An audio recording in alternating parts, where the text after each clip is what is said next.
Regresamos con más de nuestro programa Conéctate. Le habíamos mencionado antes de irnos a la pausa que vamos a estar viendo lo que va a ser parte de este panorama político que podría eventualmente también, bueno, va a generar cambios sí o sí porque no va a seguir la administración, pero podría cambiar también un poco ahí la balanza de acuerdo a lo que ha sido también este proceso de elecciones, en donde podemos ver que también en ciertos espacios importantes la derecha, el sector político, ha ganado un poquito más de espacio en diferentes matices, porque por ejemplo tenemos el Partido Social Cristiano acá, está Juan Pablo Esperer en San Pedro de la Paz, ha ido variando un poco el panorama político.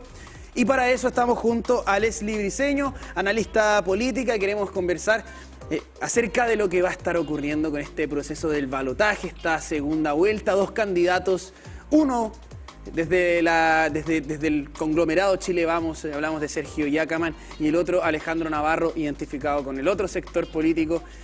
¿Cómo se ve? ¿Cómo se está viendo actualmente, conociendo ya que haya finalizado este proceso de las alcaldías acá en la región? Bueno, primero, muchas gracias por la invitación y es sumamente interesante poder discutir estos temas que están ocurriendo no solamente en nuestra región, sino que también a nivel nacional. Efectivamente, nos encontramos con un fenómeno, esta es la segunda vez que elegimos gobernador, y en un contexto además un poco distinto, porque recordemos que en la elección del año 2021 también fuimos a segunda vuelta. Sin embargo, con voto voluntario no fue tan significativa la cantidad de personas que participaron. De hecho, en la región del Biobío el año 2021, en la segunda vuelta, solo participó el 13% del padrón. El contexto del día de mañana, 24 de noviembre, tenemos un contexto de voto obligatorio, por lo tanto, del 1.300.000 aproximadamente que están habilitados para sufragar en la región del Biobío, probablemente nos vamos a encontrar con un porcentaje de participación muy alto, cercano al 80 y tanto por ciento como la vez anterior. Eso significa 1.100.000 de votos y eso le entrega mayor legitimidad probablemente en términos electorales a quien resulte electo el día de mañana. Y además ahí se une otro factor, el tema de que ya la gente sabe o tiene noción de cuál es la labor que realiza la gobernación regional. Recordemos también que para la elección pasada no teníamos mucho claro qué era cuál iba a ser la competencia que iba a tener el gobierno regional, se instaló la nueva figura de delegación presidencial, entonces había un poco de desconocimiento por parte de la ciudadanía en aquello. Sí, yo no sé si podríamos señalar que ahora toda la ciudadanía tiene súper claro cuáles son las funciones del gobernador, pero sí ya sabemos más o menos qué es lo que debe de hacer. Es un rol que ha sido tremendamente cuestionado además, especialmente con lo que hemos conocido desde el año 2023 en relación a los que se denominado caso convenios, y específicamente la región del Biobío no ha estado ajena a ello. Por lo tanto, claro, tenemos una ciudadanía que tiene relativamente más claro de qué se trata, qué es lo que hace el gobernador, pero a la vez, paralelamente, sigue siendo una institución o se ha convertido en una institución altamente cuestionada, y a esto se le suma otra arista que tú señalabas muy bien, que aparece una figura paralela que es el delegado presidencial, y ese delegado presidencial, el gobierno de Gabriel Boric se había comprometido en eliminarlo como figura. Sin embargo, durante todo este gobierno eso no ha ocurrido así, es más, ha tomado mayor fortaleza el delegado o delegada presidencial y hoy día probablemente la discusión no se va a dar para poder eliminar ese cargo. Claro, ahí está el tema también en lo que ocurre, por ejemplo, con la Seremía de Gobierno, con la delegación presidencial, lo que ocurre también con las vocerías, porque finalmente es la delegación presidencial quienes realizan el gobierno en terreno, por decirlo de alguna forma. ¿Qué es lo que ocurre con esto también, esta visión, esta percepción que tiene la gente de los gobiernos regionales, aprovechando lo que mencionó acerca del caso convenios, del caso fundaciones, para lo que viene? ¿Con qué matices también toman este cargo, ya sea quien esté, tanto Alejandro Navarro o Sergio Yacaman, conociendo también que la ciudadanía tiene una perspectiva media reacia a la labor que realiza el gobernador regional? Bueno, nos encontramos claramente con que hay una necesidad de que sea quien sea que resulte electo, tiene una tarea sumamente desafiante por delante, que es, por un lado, aumentar la confianza en las instituciones y específicamente en la institución de la gobernación regional. Pero por otro lado, tiene que seguir investigando claramente lo que ha ocurrido durante la primera gestión de gobernaciones regionales aquí Independiente.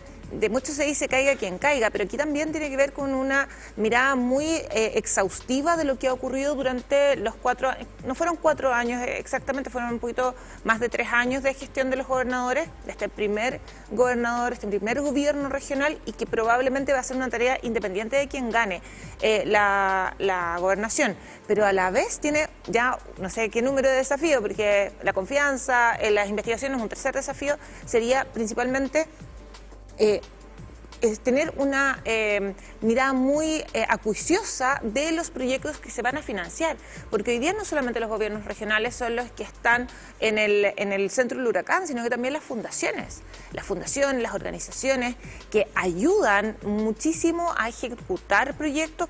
Hay fundaciones que tienen una trayectoria enorme, que todos nosotros las conocemos y son muy respetadas, pero en esta alianza entre el mundo público y el mundo privado, claramente que hubieron situaciones que probablemente no se hicieron de la mejor forma.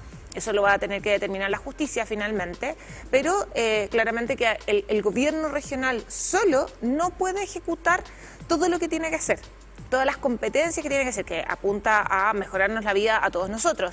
Y eso claramente que es un tema que el próximo gobierno regional, sea Sergio Yacaman o sea Alejandro Navarro, va a tener que poner mucha atención para poder finalmente tener una gobernación más tranquila. Vamos a hablar acerca de lo que son los concesos, porque el gobierno regional tiene competencias más que nada en temas monetarios. A través del Consejo Regional, el gobierno regional tiene aquello y justamente se busca proyectar el avance de la región del Biobío, parte también lo del presupuesto. Entonces tiene un tema económico muy importante. Claro que sí. Pero ello también tiene un tema político debajo. O sea, estamos hablando de dineros, pero también estamos hablando de diálogo, de comunicación con los municipios, ya sean del partido político, desde la mirada, la perspectiva que tenga. Entonces, ¿cómo varía esto uno a otro, conociendo, por ejemplo, algunos casos, lo habíamos mencionado al principio, emblemas que al menos el panorama acá en la región del Biobío ha cambiado bastante tras esta última elección? Claro, o sea, pensemos que los gobiernos regionales efectivamente tienen competencias más bien de asignar proyectos, o sea, presupuesto a ciertos proyectos que buscan de una forma u otra mejorar la vida de la ciudadanía a través de distintas cosas, o sea, trabajos con los barrios, trabajos también con universidades, trabajos también con levantamiento de información, etcétera. Y lógicamente que el trabajo con las municipalidades es fundamental. Aquí no es que el gobierno regional le venga a quitar pega, entre comillas, o atribuciones a las municipalidades, pero claramente que es necesario el trabajo conjunto, especialmente en materias de seguridad y especialmente en temas de infraestructura también, y de aportes a la región. Y el panorama político es muy distinto hoy día, año 2024, como lo fue el 2021. Tú lo mencionabas recién, y algo esbozábamos al principio, nos encontramos con que por lo menos las municipalidades, o muchas de las municipalidades de la región del Biobío han cambiado de color político. Quizás los más llamativos es Concepción, uno siempre mira la capital, pero si miramos el Gran Concepción, cambió de color político Concepción, cambió de color político Talcahuano, cambió de color político también San Pedro. Entonces, ahí hay un tema bien interesante en torno a y un color político que probablemente es nuevo también. Y asumen nuevas administraciones, nuevas claro. Administraciones, o sea, por ejemplo, la administración de, por ejemplo, Héctor Muñoz, que es el nuevo alcalde, alcalde electo ya de Concepción, que tiene que asumir, los alcaldes asumen, recordemos, el 6 de diciembre. Es un alcalde además de un partido nuevo, un partido pequeño, pero que tiene una fuerza electoral interesante en la región del Biobío. Por otro lado, la llegada de Juan Pablo Sperer a San Pedro de la Paz, de Evópoli, también genera un cambio. Y lo interesante también es la composición del Consejo Regional. El Consejo Regional tiene una mayoría de derecha, hay una bancada republicana muy fuerte, son 7 cores que son republicanos, y obviamente también hay una percepción de los que ganaron que hay una tendencia más hacia la derecha, como es algo que no es sorpresa también si uno mira los resultados de las elecciones en general, que tuvo una mejor performance electoral.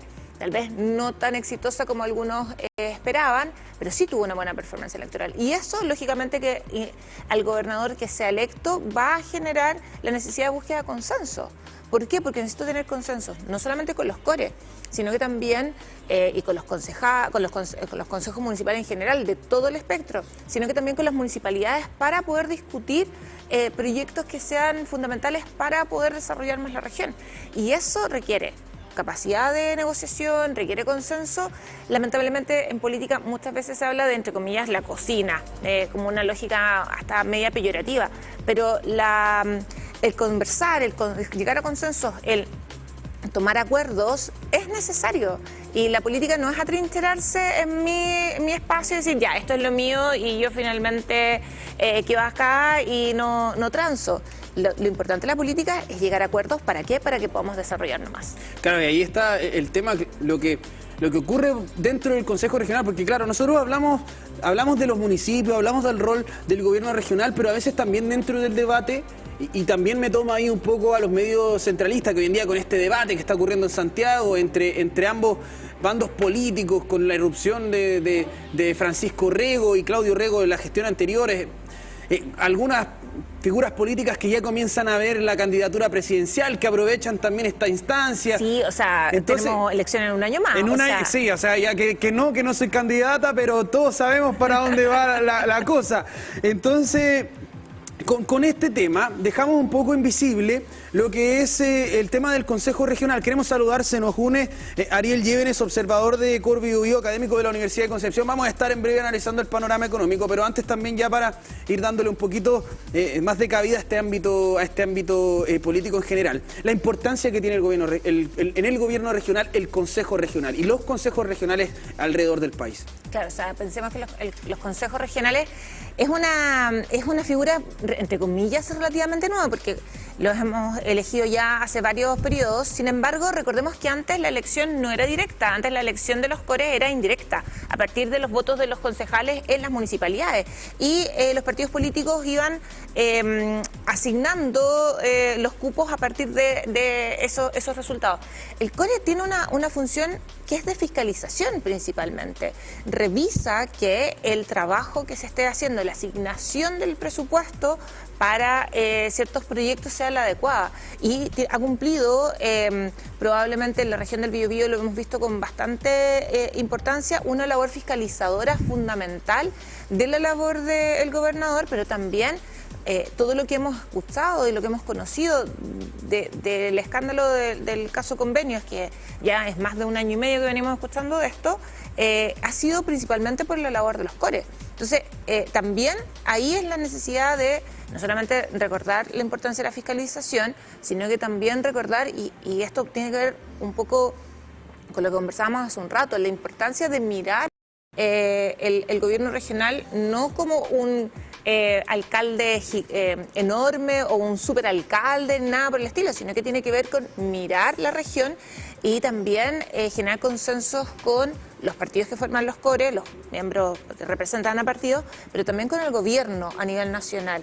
Y allí una de las necesidades probablemente es, tanto para CORES como para el gobernador, redefinir cuáles son las atribuciones que tienen. Y ahí hay una tarea pendiente, especialmente probablemente el traspaso desde las seremías, competencias hacia el gobierno regional para que se pueda hacer más ágil y mejorar el funcionamiento. Lo estábamos conversando. El gobierno regional tiene este detalle que tiene este matiz político y económico. Y queremos pasar a revisar aquello también con Ariel Llévenes, ya que lo tenemos aquí presente, porque el gobierno regional estaba solicitando para el presupuesto 2025 168.000 millones de pesos. Finalmente, desde Hacienda dicen, es mucho, vamos a bajarlo, y lo bajan a 133.000 millones de pesos, algo que no dejó muy contenta a la región del Biobío. A ver, convengamos primero en que los montos de inversión que maneja el Fondo Nacional de Desarrollo Regional en las regiones es mínimo respecto de la inversión que se desarrolla en las regiones. En general no pasa del 10% ya de todo lo que se hace en una región. Por lo tanto, decir ahí que concuerdo plenamente con el traspaso de atribuciones paulatino. Esto no tampoco uno espera que sea de un año para otro, de un mes para otro, desde las distintas seremis, desde el Poder Central hacia las gobernaciones regionales, es fundamental para poder tener injerencia en proyectos que sean estructurales y que sean de peso. Eso es lo primero. Lo segundo, que yo tenga memoria, no ha habido nunca un año donde desde el gobierno central se hayan entregado los fondos que desde las regiones. Digo que tengo memoria para no arriesgar un error, pero yo no recuerdo una situación donde la región haya dicho, mira, qué bueno que nos dieron todo lo que pedimos, o que nos dieron incluso más, o sea, más. Imposible, eso habría sido una notición. La región en general siempre pide más de lo que se proyecta que se va a recibir, ¿ya?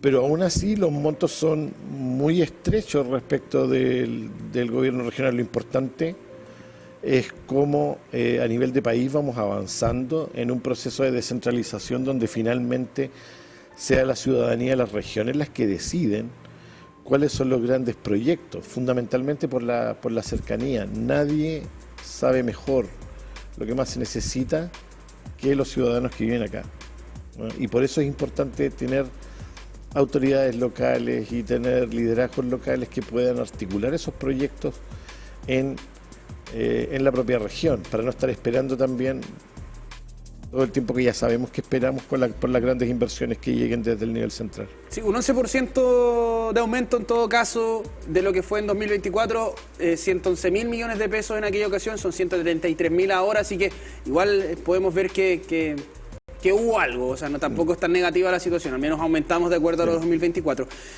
Justamente usted estaba comentando acerca de lo que ocurre con la descentralización. Si bien ahora tenemos autoridades regionales, podemos tomar decisiones, aún así el vínculo está muy fuerte con Santiago y la decisión final en varias ocasiones llega desde allá. ¿Cómo se considera ya tras este paso, lo habíamos conversado un poco, la instalación ya de esta figura de delegación presidencial que me imagino que podría continuar así? ¿Y cómo también se ve desde el plano político lo que significa la inversión en las regiones? A ver, primero decir que el proceso de descentralización no tiene que verlo en una perspectiva necesariamente larga, ¿ya? Y eso sobre todo en Chile, que es un país con una tradición centralista inmensa. Dicho eso, el proceso, yo siempre digo más o menos lo mismo, el proceso de descentralización que nosotros hemos tenido en Chile es de dulce y agraz, con largos periodos de agraz y algunos momentos dulces, ¿ya? O momentos donde se han ido consiguiendo ciertas cosas. Digo, pasaron varios años para que pudiéramos elegir nuestros consejeros regionales, o sea, por mucho tiempo. Segundo, después nos pegamos un salto súper importante en términos de años hasta que pudiéramos elegir los gobernadores. Pero nos encontramos con una situación que yo digo hoy, descentralización tutelada. Porque si bien es cierto, elegimos un gobernador, lo elegimos con atribuciones bien restringidas, ¿ya? Bien restringidas. En seguridad tiene muy pocas atribuciones el Correcto. gobernador. Sí, en educación también. Y más aún, ¿ya?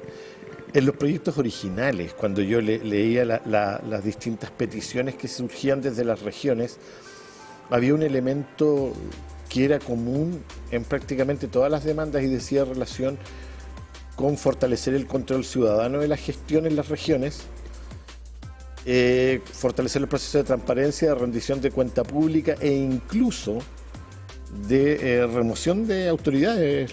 Digo, si hubiéramos avanzado plenamente hasta ese nivel, a ver, no podemos hablar de ficción respecto de qué habría ocurrido que no, pero creo que habría sido bastante más difícil una situación como la de las fundaciones, porque ojo, la situación de las fundaciones y los traspasos de recursos no fue un problema que solo tuviera la región del Biobío.